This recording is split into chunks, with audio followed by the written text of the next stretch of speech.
Welcome back, everyone, to the Authentic as Fuck podcast. My name is Sun. I am a marketer and I teach storytelling. In this podcast, I interview entrepreneurs and creators to hear their story and kind of find out what are the key lessons they learned to become the person they are today. Today, we have Eric Xu. Eric is the founder of digital marketing agency Single Grain. He also hosts two podcasts, Marketing School and Leveling Up, which have over 100 million downloads combined. Over the years, Eric has helped companies such as Amazon, Uber, Airbnb, and Salesforce acquire more customers. Eric also hosts Marketing Mastermind, where 100 of the best in media, marketing, and business get together in Beverly Hills. He is also the author of Leveling Up, How to Master the Game of Life. He also speaks around the world of marketing, SaaS, and SEO. Eric is an investor in companies such as 8 Sleep, Levels, Fountain Health, Synthesis, and more. Finally, Eric is a member of communities such as YPO and TED. Welcome, Eric. Thank you so much for being here. Thank you for having me. So, yeah, like I said, we want to hear all about you, and we like to start from your childhood and upbringing. What was it like growing up? Tell us about what family was like. What were you like in school? Any key lessons you learned through those years? Yeah. So growing up, I'm sure there's a lot of similarities to your background. So those that can't see on video, we're both Asian. So culturally, we have similar upbringings, I'm sure. But, in Asian cultures, and my parents did their best at the end of the day. And, the thing with Asian culture is you're never quite good enough, right? And even if you do well, it's still not good enough. And it's their survival mechanism at the end of the day. They want to make sure that you're able to survive. I mean, even to this day right now, my mom is still very worried, right? Like, how am I going to put food on the table? She doesn't even know what I do for a living. So that's their way of showing love at the end of the day. But also at the same time, it's a lot of pressure that's placed onto one child, right? Because I was the only child. And so growing up, I was always told to focus on school, but I never really jived with school, right? It didn't make sense to me to sit in a room to learn things that didn't really interest me. So instead, what I did when I was 9 years old, 9 years old or so, was I stole my mom's credit card and I signed up for the internet. And so I signed up for the internet and I would wait for them to leave the home every day. So they would go to work. And then I didn't have the extension cord yet for the phone line. So I would move my computer over to next to the phone line, plug it in. And then once I saw my mom come back home, I'd immediately unplug and then move it back. Right. So I kind of learned on my own, the power of the internet. And I built my own MP3 site when I was 9 years old. And I started learning how to build websites, right? I started learning how to hack my friends' computers and things like that. Eventually, I got sidetracked by games. So I started playing a lot of Diablo, Warcraft, Quake, right? These first-person shooter strategy games, Command and Conquer.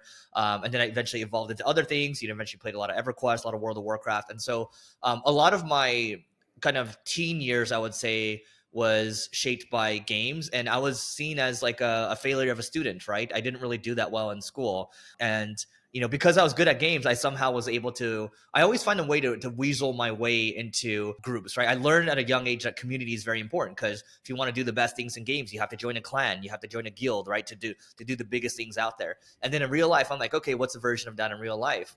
Well, then I should learn how to join the right groups, right? So I always looked at the popular groups. How do I get into the popular group for the Asian people and the white people, right? So because I was good at games, I was able to, be looked upon favorably by the white popular group, and then I hung out with the Asian popular group, right? And so that's how I'm always able to weasel my way into these groups somehow. And I guess that's one of the key lessons I learned at an early age. So I'll just pause there because I've just said a lot. So. Yeah, that's so super interesting. I'm curious, what was your parents feel about this whole thing? Because as an Asian parent, were they you should be doing better in school instead of playing games all the time? Yeah. I mean, they thought I was hopeless. I mean, my dad would tell me I was below average, and my mom would tell me, look at all these other kids, and so you're getting compared all the time, and it doesn't feel good, right? As an only child, you feel lost, and it's you don't know where to turn. And thank God I found games, because that was my version of finding community, right? When you yourself, you're a high performer in the gaming community, and you hang out with other high performers, you feel like you have some sense of purpose, and you feel like you belong, right? Because if I didn't have games, I probably would have became really depressed. But thank God that I had something to turn to. Yeah. And did you go to college after that, or? I did. So I graduated from UC San Diego, so it's a pretty good public school. But what most people don't know was I weaseled my way into it, right?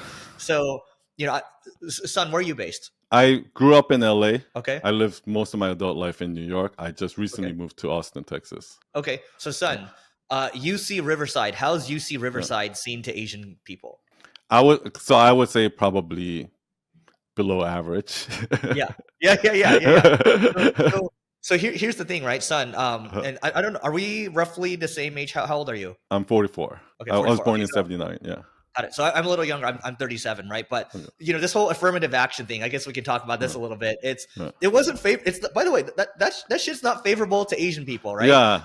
Because I got a pretty decent SAT score. It wasn't super high. Like I was scoring like 1400s on like out of 1600s on the practice test. I ended up getting like a 1330, right? That is usually good enough to get into like, it should be good enough to get into like UCLA, like even like, Cal's a little higher than that, right? But the best school I got into coming out of high school was UC Riverside, right? And when you have Asian parents, that's devastating. It's not like it's a terrible school, but the Asian parents, it's devastating. It's got to be at least UC San Diego or higher, right? And so I was super depressed going into. I'm like, oh god, I'm going to this college. I ended up playing a ton of World of Warcraft, ton of poker. I never went to class, and so after the first year, son, I was subject to dismissal. I had like a 1.0 GPA and was almost kicked out, right? But eventually turned it around, turned the GPA around. Eventually was accepted to UC San Diego for a transfer, and then I had it pulled back. It was rescinded because my grades had regressed, right? And what happened was, and this is where I learned a little bit of salesmanship. That's when I drove down to San Diego from Riverside, not once, not twice, but 3 times, straight to the chancellor's office, talking about how my parents were really sick and I really needed to get into this to make them happy. And on the 3rd try, he finally said, okay, all right, man, you're in. And, I learned a lesson of persistence there. So, okay. So is that something that you always had? Like that kind of like you driving down to San Diego and going to the chance, like, because that's kind of like cold calling, right? Yeah. You know what I mean? Is Yeah. that something that you've always had throughout your childhood, or is that something that out of desperation you did? It was totally out of desperation. And as Asian kids, I think we really want to make our parents happy, right? And I knew that my mom would when she went to go play mahjong, for example. She's not a gambler. She hates when I say that, by the way. But when she goes play mahjong with her friends, my son goes to UC San Diego. It's like a badge of honor, right? So I was like, I got to at least do that for her, to show her that I'm not a complete shit show. And yeah, she was way more proud. Even to this day, when I told her college has been a complete, I appreciate her putting the money into it, but it was a complete waste of time. She still doesn't believe it. So, so you purely did it for her. I did. Basically, yeah. Like, so if you were to go back and do it all over again, you probably wouldn't go to college. Okay. Is there anything you learned throughout those years? I mean, I could tell you I did this during college. Would that help? Oh yeah. Can you kind of, for the audience, Yeah. tell that? So I learned poker my senior year of high school. And so we had nothing. Senior year of high school, you have nothing to do, right? So this is when the summer prior, Chris Moneymaker had won the World Series of Poker, right? And when like a nobody with the last name Moneymaker wins, like it caused the poker boom. So we all started playing. And in the very beginning, I was made fun of by my friends because I was like easy to exploit. Like I really sucked, right? And then in college, I would go to a casino in Riverside, near Riverside, called Morongo. I would go there all the time. And that's where I really cut my teeth with poker, right? And so I played a lot of tournaments. I think, I'd play like 12 to 14 hours a day, and I would play like a bunch of tables at once. But, with poker, and I believe everyone should study poker, and you see a lot more VCs, investors playing poker now. Sometimes I'll go to a lot of these games.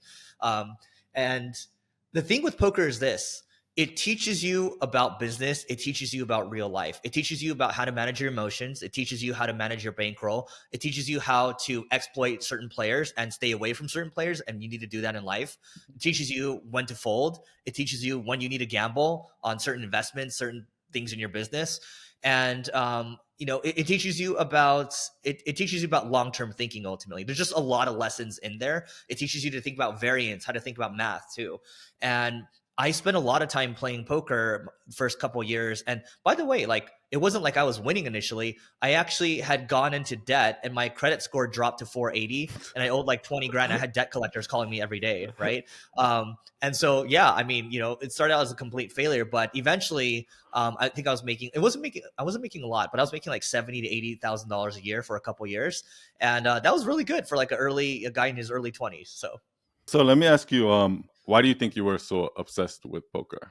One, it's when someone talks down to you, you want to prove them wrong, right? So you have a chip on your shoulder.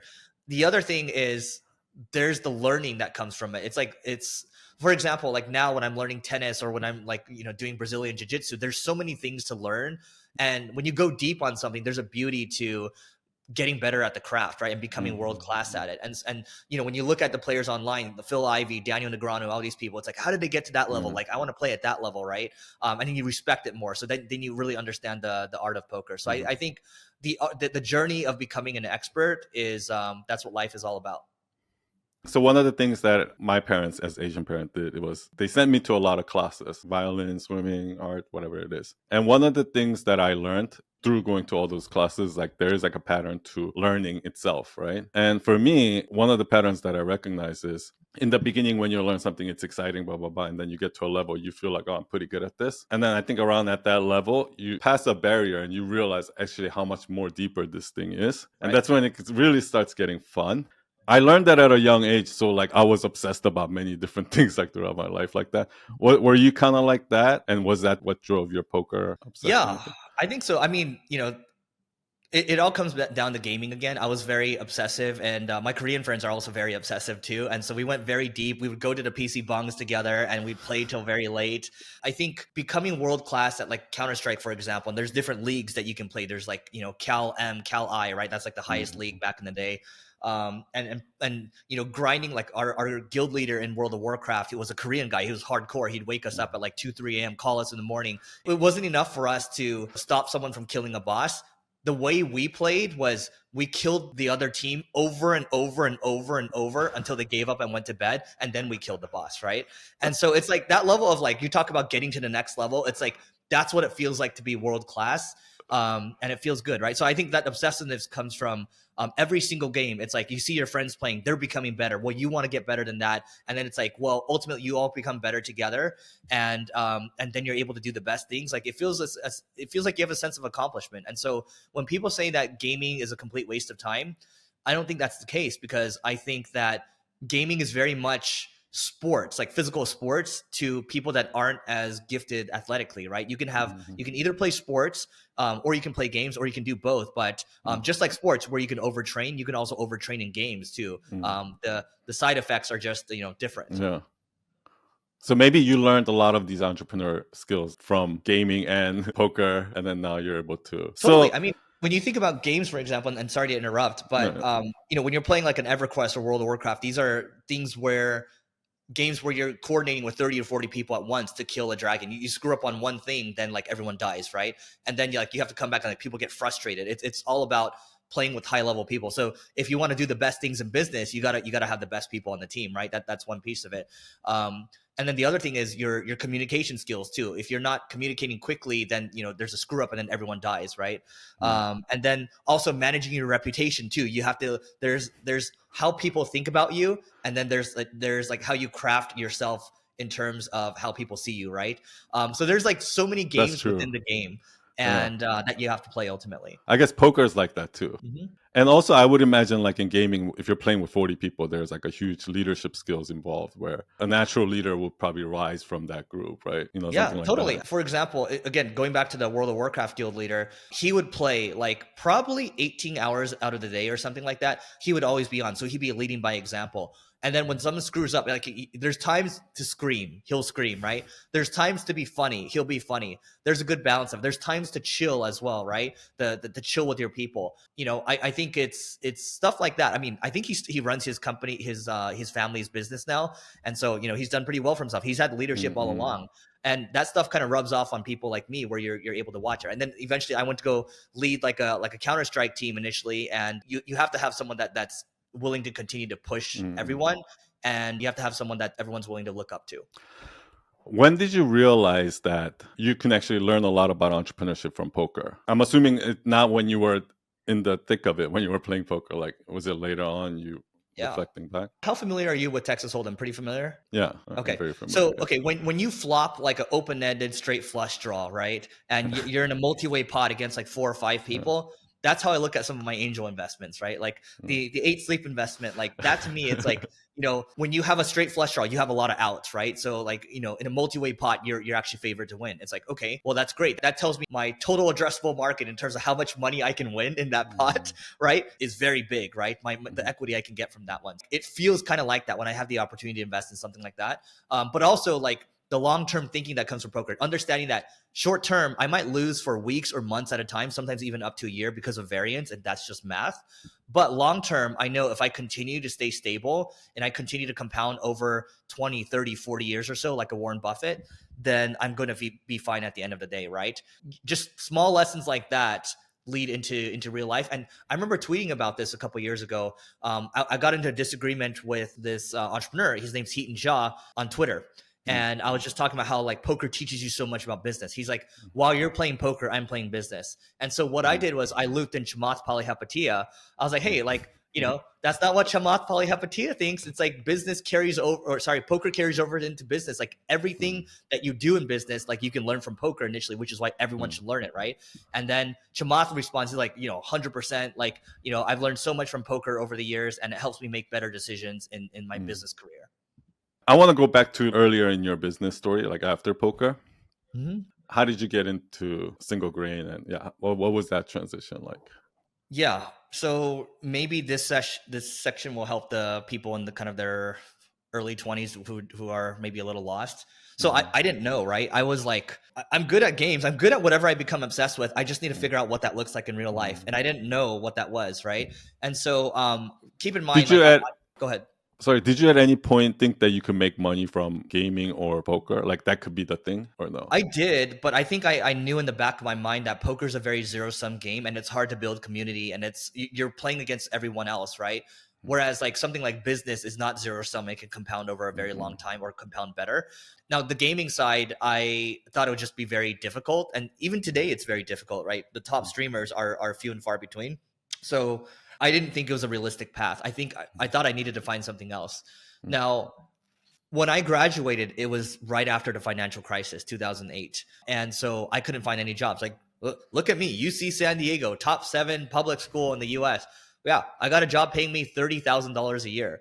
And so it's like, oh, very good, mom. It's like that degree did nothing for me, right? And I was doing data entry. So it was a dead end job. And at that job, I had a lot of fun. I think I worked there for like 8 months or so. But the biggest thing I saw was that there was a guy that was 30 years old. He graduated from Harvard and he was doing the same shit I was doing. We were just entering data. And I was like, fuck, like I can't be like him. So, even though I was coming into work early, I would come into work at like 6 a.m. and I would play poker. I'd play online poker. I wouldn't do anything, right? And then 8 a.m. hits, people come into the office and then I'd start working, right? Doing my data entry stuff. And my friend who now works at Airbnb, she told me, she's like, hey, you should check out this online marketing thing. Cause she was working a dead end job at the time too, but she had picked up this SEO internship. Right. And she's like, you should check out this digital marketing thing. So what I did was, I worked from 6 a.m. to 2 p.m. And then I went to this digital marketing internship and I would study marketing from like 2 p.m. until like, or 3 p.m. until like 12 a.m. or something like that. And that's when I realized that I was like, oh shit, this marketing thing feels like a game. And even my friend that worked in private equity or he worked at hedge funds, he's like, oh dude, like what you're doing feels like we're playing StarCraft. And because you could do so many different things in marketing. And so I went all in on marketing.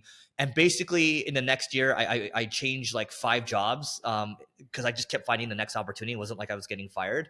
And basically a year later, at 24, 25 years old, I was leading marketing at a tech startup. And so I guess that's the power of obsession. So I love how you're able to relate everything back to, because when I teach my community about storytelling, I always say like, try to find what this scenario feels like or what it sounds like, right? And you use that word a few times now. You said that when you were investing 8 Sleep, that kind of felt like when you're going all in on a open-ended straight draw against four people or something like that, right? And even now, when you said when you started doing SEO marketing, that felt like when you were doing StarCraft or something like that. And I actually think a lot of storytelling is that, connecting those dots. And I bet you within there's a lot of specific stories like, hey, when I was about to invest in Sleep, this is what happened. And if you play poker and you put it in that scenario, they'll get the analogy, right? Or Yep. if you say, hey, if you're having trouble with your employee who's like this, well, here's a scenario in StarCraft when we had this one player who was like this, and this is how we handled. Like, Yep. there could be a lot of stories in there that I think people can learn from, you know? Totally. And son, to your point, everything in life is really about pattern matching or pattern recognition at the end of the day, right? Even with all the AI stuff that people are seeing today, it's no different than humans, because you have, and just goes on a tangent a little bit, but when you think about, okay, when the models are being trained, they're being trained on patterns. They're looking at a huge corpus of data, right? And when a model is drawing inference, which means they're predicting patterns, they're predicting off the patterns that they've seen, which is no different than what humans are doing, right? And so that's no different than like what I did in my gaming days too. So everything, at least for me, ties back to that, because, we can talk about the near future too, when I took over Single Grain, and then when I years later when I just like decided to buy a couple companies too. A lot of that ties back into my gaming experiences. Yeah. By this time in your life, were there any big myths about the world where you used to believe that the world was this way, but actually reality is like this? Was there any big lessons like that? Yeah, you can't see the statue over here, but I think that's Warren Buffett. That's Charlie Munger. Okay. And Charlie Munger has said that, look, the way he tries to do things is off of uncommon sense. Okay. So an example of common sense would be go get a stable job. An example of common sense would be diversify your investments. Okay. But when you flip it to uncommon sense, the uncommon thing would be bet everything on yourself, right? And then don't diversify your investments, bet on your advantage, press your advantage, right? So I think I learned a lot of that as I transitioned from marketing. I was like, marketing is a really fun game. I got pretty good at it, but now I want to play a bigger game. I want to play business, right? And so it's really zigging where other people are zagging, because a lot of the limited beliefs, and I love my mom, but her whole thing is like stability, right? Not taking risks. Like, she wanted me to be an accountant. My dad wanted me to be a pharmacist, right? But the greatest risk is actually not taking risks. That comes from Zuck, right?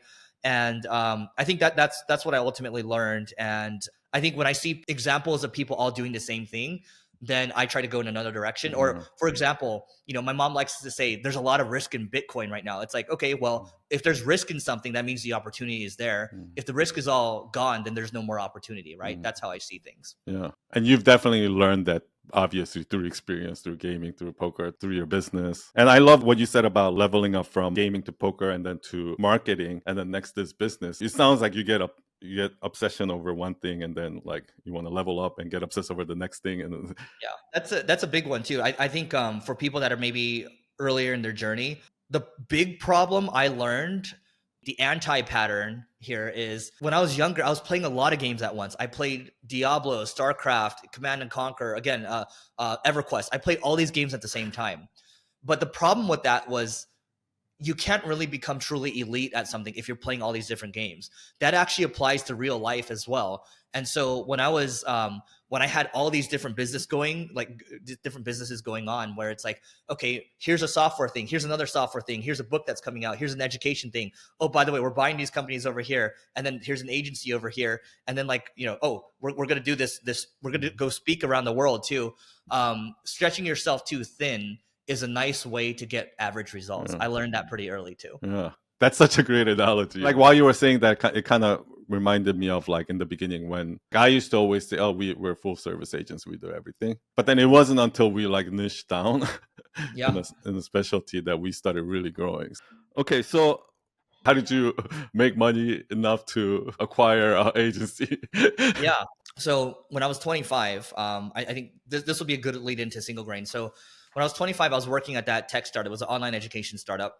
And I was 25 years old, didn't know how to manage a team. I literally, like, when the CEO told me I'm hired and I'm going to be leading the marketing team, I literally went on Amazon and I bought a book on how to manage people, right? I didn't know how to do it. And I also bought a big fat book on how to do affiliate marketing, because I was like, oh, we're going to have to do that too. And so a month into the job, and bear in mind, I hadn't had a chance to make any impact yet, the CEO pulled me aside and said, hey, we're going to have to let you go if it hit numbers this month. I was like, what? Like I just joined, right? That was a crossroads in my life where it's like, okay, I can either bitch about it or I can do something about it, right? And I was like, oh, okay, well, you're gonna fire me, so all in. So I all in again, right? I bet the entire company on YouTube ads because I looked at the ad accounts and I saw a pattern, and I was like, whoa, this YouTube ad thing was actually working, but we shut it off. Like, why do we shut it off? And I was like, if I'm going to do an all in bet, it's going to be on this. And by the way, the company only had like 3-4 months of cash left, so it was about to die. And I bet everything on YouTube ads. We had this one creative, and it worked. We went from like, Were you scared? Not really. No, I don't know why.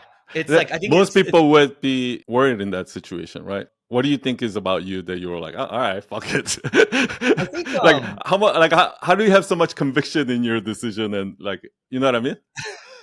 yeah, I think it's one, I saw patterns, right, with the numbers where it did actually work. It's like if we scale this is going to work really well. That's one thing. The second thing is poker teaches you to be numb to losing. Like I'm much more resilient to tilting, right? So I might get annoyed in certain situations, but I don't really tilt that much, right? And so in that situation, I'm like, okay, yeah, if we lose, like, well, that's part of the business. Like we lose, right? But that's so huge. yeah. And so, but poker teaches you that, which is why like a lot of VCs are which like, is actually poker. I actually think is the biggest lesson, because I actually think that when I look at most businesses that fail is because the owner was tilting. Yeah. You can't be too emotional with those decisions. And the thing is, my predecessor, he wasn't doing well. He left when I got promoted. He's like, fuck this 25-year-old kid, right? And then 10 people were reporting to me. But besides the fact, so the results, we were acquiring like 300-400 students per month. We shot up to 5,000 students per month, and that got us like more press on TechCrunch, for example. That got the CEO onto these shows as well. And all of a sudden, we were growing, and then we raised our Series B, and then the company, the company did well. Eventually, my now podcast co-host, he's like, "Hey, why don't you come help save this agency?" I was like, "Dude, I'm in tech, man. Like my shit don't stink, first of all, and I'm too good for agency. Like service business, like not for me, man. I'm in tech, right?" Then I thought about it. I was like, oh, if I can save this shitty company that's failing right now, I can do anything. And so this was an SEO company where the work that it was doing before, it had been very effective, but the work wasn't as effective anymore because Google had made some updates, right? Without going into details here. And so I was like, look, if this works, then I'm going to learn a lot from this experience. I reframed my mindset to think about it that way. And so I ended up joining Single Grain as the chief operating officer, right? I was the number 2 in the company. They gave me 10% equity. And basically 6 months into it, Neil's cousin, the original founder of the company, he decided that he wanted out of the business, right? So basically what I did in this situation was I bought out Neil's shares, I bought out his partner's shares, and then I bought out the main founder's shares and another founder. So it was one yellow person, me, and it was 4 brown guys. It was 4 Indian people and 1 yellow person, right? So, my thinking here, son, was if the company failed, it would be an MBA. It would be a free MBA for me. If the company succeeded, I would have unlimited upside.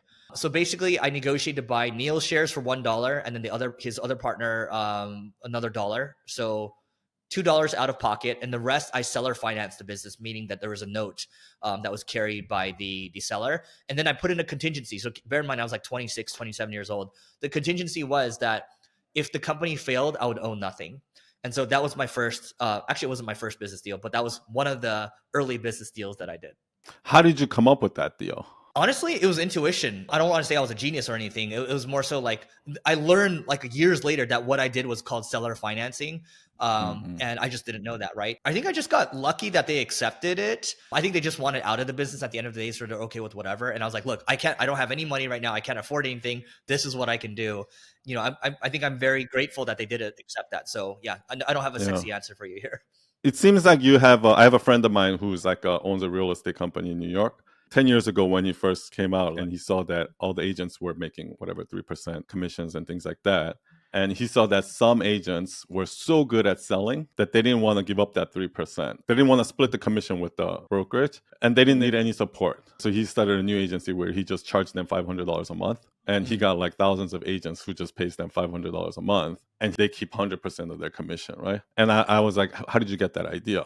And he's like, it just made sense to me, right? And like you have a little bit of that where you just kind of like, oh, this data makes sense. Why is nobody doing Yeah. this? Let's just try it. Yeah, I think by this time, I mean, I really started my personal growth journey around 22 years old. So I was reading a lot of stuff. I was listening to a lot of podcasts. So I probably got some inspiration, but I just can't remember from what. But I think it all comes down to, son, it's just a lot of pattern recognition. And then you just take the experiences, the wisdom that you've gained from other people or your experiences. And then, it just becomes like an idea that comes out of nowhere, seemingly. Mm-hmm. I want to talk about kind of the next chapter of your life.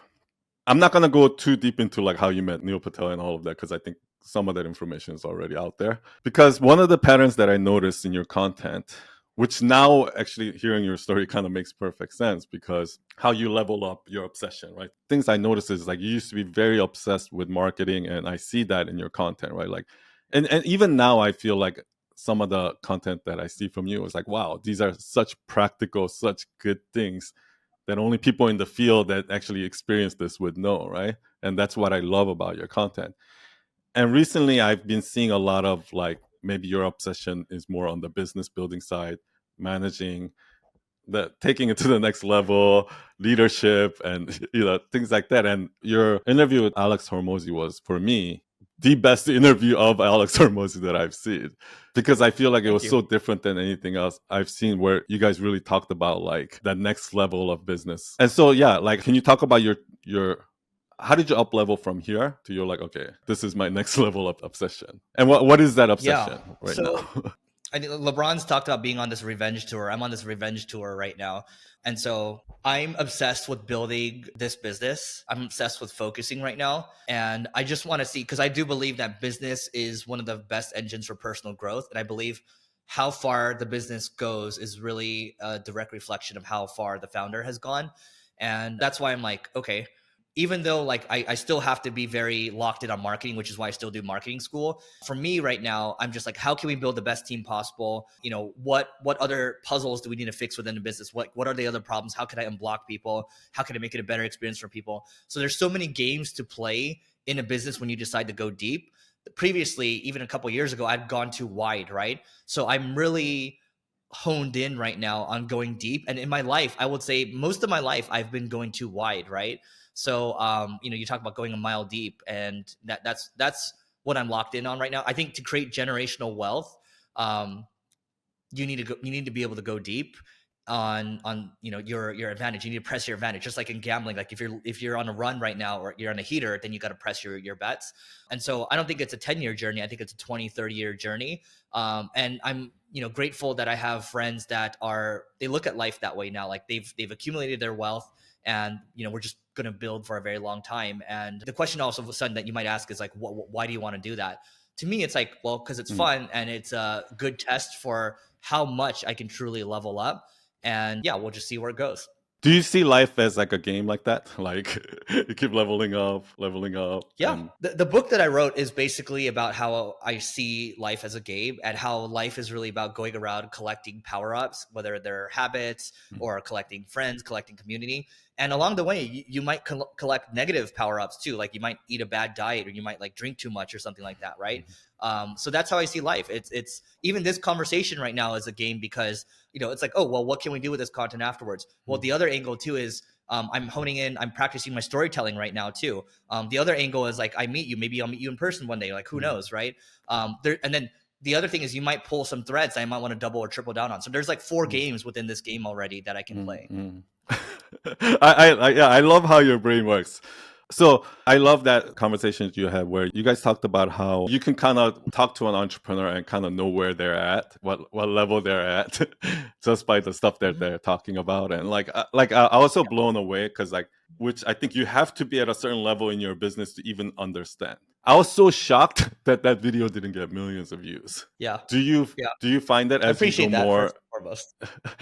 Yeah. Yeah. So That yeah, you go I do, more to answer your deep. question. Yeah. As you continue to play the game more, and as you continue to go deeper, it's just you naturally stumble upon these things, right? So a lot of the things I talk with Alex about are, how's he getting his deal flow right now? And is his content actually working out for him? These are things that I'm all very interested in because his main business is buying businesses, investing in businesses. Those are things that I'm very interested in as well, right? Because let's say when you're starting out with your business, you don't have a lot of experience. You're just looking to an early day agency owner, right? You're just looking to get more clients. You're like, how do I get more clients? How do I get more clients?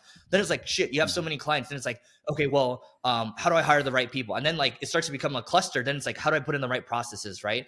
So those problems will appear, and these are like new bosses, right? If you can't beat those bosses, you don't deserve to get to the next level. Then at a certain level, it's like, okay, well, there are certain other agencies that we should think about acquiring. Well, how do you do M&A, right? Well, besides just M&A, it's like, well, how do you structure the deal? And how do you make sure that you're doing enough due diligence? How do you make sure that you're thinking about integration as well? So that's the next level that you have to solve, right? And then there'll be a new set of problems too, and a new set of problems, and a new set of problems, and it just never ends. And that's why business is, I believe, the ultimate game. So in these recent years, as you leveled up to this next level, is there any big myth again about the world that you used to believe and you were like, whoa, actually, this is what it's all about? You know what I mean? Yeah. I mean, I'll try to give you two answers because I think I kind of just gave one. But I mean, just to triple down on the focus word. I read a lot of books in my 20s about how, like, these biographies, you'd read about these entrepreneurs, you listen to these podcasts, and the thread is always there. It's always about focus, right? It's if you want to build something big, it's about focus. And you could certainly do a lot of different things. You just won't grow as big, which is fine. A lot of people don't want to do that, right? They like to dabble in things. It wasn't until maybe 4 years ago when we did some of these acquisitions where that was the point where I felt like the wheels were kind of coming off and we're doing just too many things. And that's when I got punched in the face and I realized like there's a lot of experiences in there, but I'm just like, okay, like, this is where it makes sense. I understand now what people have said about focus, right? Whether it's Warren Buffett, Charlie Munger, or when you look at like NVIDIA, for example, right? When you look at like Google initially, they were just focused on the search engine. Microsoft, they're just focused on the operating system. And so, I would say that's a big piece, right? Dabblers can never really get far. And you could tell who's a dabbler usually, and they never quite can get past the hump. Whereas, the people that continue to do the same boring thing over and over, they continue to have success, right? So that's one thing. Well, just, focus is one thing, right? The second thing that was maybe a little counterintuitive is that, some of the biggest businesses in the world, they're holding companies or it's private equity. They're just buying other businesses and they're integrating them together, right? They're arbitraging the multiple, meaning that like, let's say they combine $1 million profit business, they might combine 10 together and have like 10 million profit business. And the multiple on the first one, on the 1 million might just be like a 3 or 4x, right? So you might be able to sell it for $3 or $4 million. But when you combine like a bunch of different companies and it's doing 10 million profit, you might get a 10x multiple, 15 to 20x multiple. In that case, you're getting $100-200 million, right? And that's a very different outcome. And then, you have to structure things differently. So that's the financial arbitrage game. That's what I would say. There's you start to discover these things as you go deeper is a third point I would say. That whole arbitrage game thing, right? Is that something that you looked at in the recent years and go like, wow, like obviously this is true. Why haven't like, because it obviously logically it makes sense, but most people don't really get that concept, right? I feel like you kind of have to taste it before you believe it. Yeah. Did you have a moment? I'll tell you what, son. That's a good point. I'll tell you one of my other lessons too from these last 4 years is we did these deals, right? We bought these other agencies, but to your point, the fear that I had in the back of my mind is what if we don't integrate these well? Right? Meaning that once you do the acquisitions, that's just the very beginning. Congrats on doing the deal, but you have to make sure that it seamlessly flows into the organization that you currently have, right? But, the biggest thing for me is like, as a kid, because I was kind of not seen as successful or anything, my whole thing is like, if I'm able to figure this out to this point, I think anybody should be able to figure it out. And I'm really grateful that I've been able to figure out because it certainly helped me with my personal growth. And so my thinking 4 years ago was like, I was reading a lot of things on books, Twitter, and all that. It's like, oh yeah, I hired these people and I just got out of their way. Right? And I was like, yeah, that sounds good. Like I would love to see people learn and, I would like to see them run the thing and then I'm just going to disappear, right? I've done that a couple of times. Like I literally, in the past, when I first took over Single Grain, I read a book called Let My People Go Surfing, right? It's from the Patagonia co-founder. And he has this, literally the book is like, oh yeah, don't micromanage your people. They go surfing during lunch, just let them do their thing, right? And so, going back like all the way to like 2015, 2016 or so, I stopped showing up to the office, right? And the moment I started doing that, things start to fall apart, right? Now you fast forward to maybe 4 years ago, we did these acquisitions and we hired this GM, and I got out of her way, right? And then things started to fall apart, and I found out later she was actually sabotaging the business, right? And we can leave that story for another time. But my point here is that, son, when you think about hiring people, when you bring new people on, when you bring in like another organization to integrate, you should definitely trust people if they've earned it, but you got to verify. You got to constantly verify at the end of the day, because nobody's going to care as much as you will, you being the founder, about the business, right? I don't care if they're like, you're paying them really well. If you give them like 5-10% of the business, they're just not going to care as much at the end of the day. And so the ones that have done the best are super involved to this day. And I've realized the fallacy of just hiring people and getting out of their way. It's like, no. Hire those people, onboard the fuck out of them, like be very close to them. Once you feel like you trust them, because trust is earned, once you feel like you trust them, then make sure you're constantly verifying over and over. I don't care about this micromanagement, not micromanagement thing. Like, there are times to micromanage and there are times to definitely not micromanage. Which is another lesson in itself. But trust but verify, and micromanagement is not a good or bad thing. It just is. Yeah. I love how you told that story. A lot of people in the early days of building an agency, we go through that, right? Like, we have trouble delegating. So everyone's telling us like, you have to delegate. And then we do what you did. We just let go and then realize that it doesn't work like that. You actually have to train people. You have to find the right people. That's why I love like how, when you guys were talking about how like once you find that one right person, they can make your business successful. But are you the kind of company that they want to work for, right? And that was and so by the way, profound. son, that's a good point, right? Because you yourself have to become someone that people look up to. Like, if you yourself wouldn't look up to you, then why would people work for you, right? And then eventually you create that organization that everyone's excited to work at. And like, if you believe in yourself so much, the stories you tell people when you try to sell them on joining your company or when you're selling, people can feel that. It's infectious. Yeah, I love that. I think I'm gonna probably go through that stage that you're going through, realizing it's about the acquisitions, the people, and the organization, and I feel like I've also learned that lesson in delegation too, where you can only delegate to people that you've already trained and trust, and even so, you do have to check in and make sure that. Yeah, son. I mean, you got to be involved, right? I talked to my friend a couple of weeks ago. We were hanging out when I was in Miami, and he has a bunch of WordPress companies, and he has a bunch of CEOs that run those, a bunch of GMs. But he's very involved. And one of my other buddies, he's back at his company. They do a couple $100 million a year, and he's very involved too, right? And every single day, like we talk to we're texting each other, and it's just like, yeah, it's a huge pain in the ass, but it's like, it's what we got to do, and it's what we signed up for. Ultimately, son, we complain about this, right? It's like, oh, it's so hard, headaches, blah blah blah. But like, the alternative is you'll be bored, and being bored is arguably worse than like doing something productive, right? Because like I heard this the other day. I forgot who said this, but it's like, okay, working is suffering, but being bored is also suffering too. So like, you choose your suffering. I love it. So, okay. So do you feel like by this time, after you've delegated and you're like, okay, I did it wrong, and then you figure out the proper way to do it, and now you're like, oh, okay, I think I'm pretty knowledgeable and I feel confident in running organizations and setting up organization. At that point, now, did you feel like, okay, maybe I can do this acquisition because I know how to put them together and shape the organization? Was that the progression, or were you not as scared anymore to do the acquisitions? Yeah. I don't even think the first time I was scared to do them. I think, the first time, there's just so many lessons that we had to learn in terms of from a due diligence standpoint, how to go about integrating them, and really me staying involved. And so we'll definitely be doing more of them. But the problem right now is like, I have to consider like the part of the game is like, okay, acquisitions work, but also in a AI driven world, how are things going to look in the next 5 to 10 years? Part of me wants to sit and wait, and then the other part is like, okay, we can take advantage while all these agencies are hurting right now. So it's also this is a timing exercise too, right? So there's like games within this game to play, like usual. Yeah. So but I would just say again, the biggest thing, son, is I'm on this revenge tour, and I have no doubts that we'll get what we want, because I'm putting in 90% of my time on this thing right now. I'm putting in my money and continuing to put my money into this thing, right? And Yeah. I'm not getting paid a dime from this thing either. And so that's how much conviction I have. And if it works, great. If it doesn't, well, I learned a lot. So yeah, but it will work. Yeah.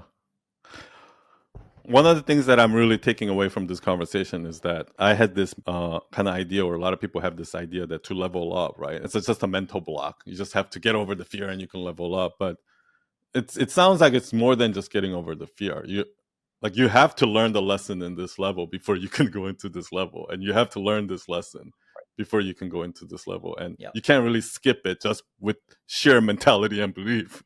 No, you can tell who has holes in their game, right? Like Yeah. it's the same thing that you said. Like you have to beat the boss at the current level before you can advance to the next one.